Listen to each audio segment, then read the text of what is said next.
Virtual reality is game changing, but there's no denying that it makes you look like a complete twat.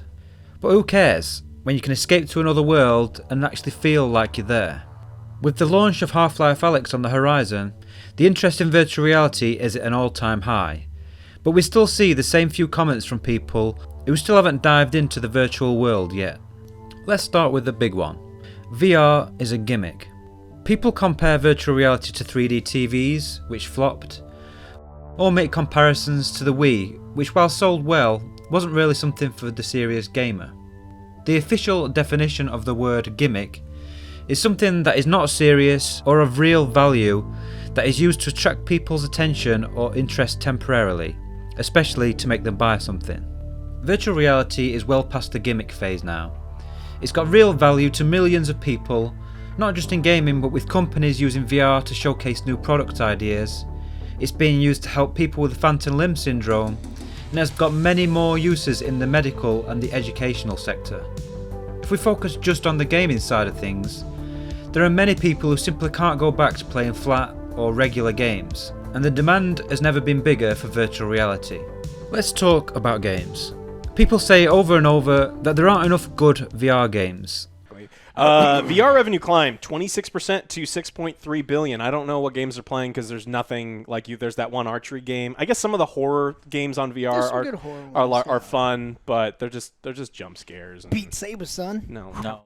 Most of the people saying this just simply haven't done the research or even care enough to look into what VR games are available. Right now, there are literally hundreds of good VR games. Some are on the short side, and if you compare VR games directly to AAA flat games, they may look a little hollow, but there are several good games that you can sink in quite a few hours. Oculus exclusives, love them or hate them, are some of the best VR games you can play, with Asgard's Wrath being a 20 to 30 hour epic with some of the best visuals and has lots of RPG elements. This is actually currently my number one VR game. You've got The Walking Dead Saints and Sinners, which released recently, and is a long 12 to 15 hour single player story driven survival game. It's got excellent gameplay and it's got some real depth to it. Boneworks is to many people one of the best VR games, making full use of physics to take things to the next level. There are many more excellent VR games available on the PSVR, the Quest and PC VR, and I've personally been playing pretty much all of my games in virtual reality every day for over 2 years now, only occasionally dipping back into regular gaming. I'll put a link in the description to a website which has got a list of the top 200 VR games right now. Not to mention Half-Life Alyx, Lone Echo 2, Medal of Honor and Iron Man VR, which are all due for release this year. Another thing that I hear people claiming is that you need a dedicated room for VR. This is crazy though. People are gonna so you need an empty room, you need an index which costs $1,000, you need like a $3,000 gaming computer. People are gonna be mortgaging their houses. Yeah. This is just straight up false, and unfortunately it was caused by both Valve and HTC's big push for Roomscale on the launch of the Vive. VR might not be dead, but Roomscale VR is, with the vast majority of people who play virtual reality games not really moving around their room much. You can play 99% of games seated, so as long as you've got enough room to reach your arms out in a 180-degree arc, you've got enough space. You use one thumbstick to move and the other to turn, whether using smooth turn, which is more like traditional games, or snap turn, which clicks at usually 45-degree increments to avoid motion sickness. I'm going to talk about VR sickness in a second, but the reality is that you don't actually need loads of space, although I will say that I find it much more immersive to play stood and to physically turn my body. You do have a guardian system which helps you to stop you from drifting around your room too far and headbutting a table, although I personally run with it off and use a program called Advanced Open VR, which gives you the option to place a marker on the floor where you can check the centre of your play space by looking down. I find this much better than having massive walls appear which can break immersion. I already mentioned VR sickness, so let's talk about it.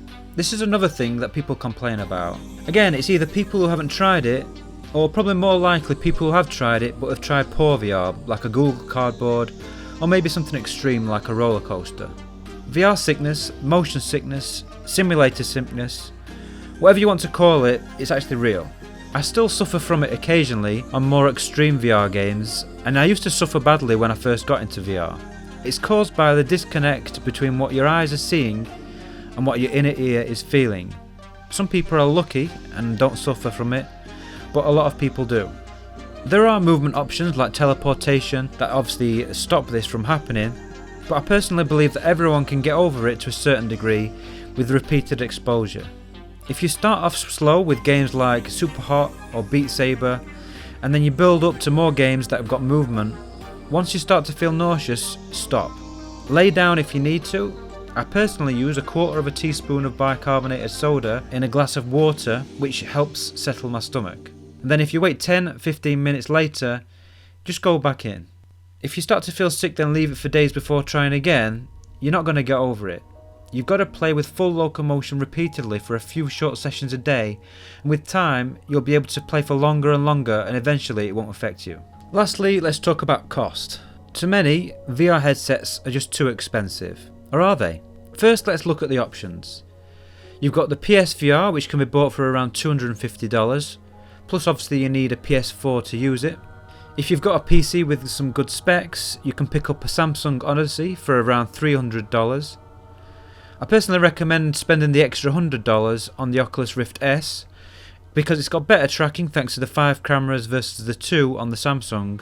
It's got better controllers, and you'll be able to play all the Oculus exclusives natively rather than using any third-party software. Yeah, the Index is expensive at $1,000 for the full bundle. I actually own one, and I know people who own both the Index and the Rift S, and they say that the Rift S is 90% of the experience for significantly less.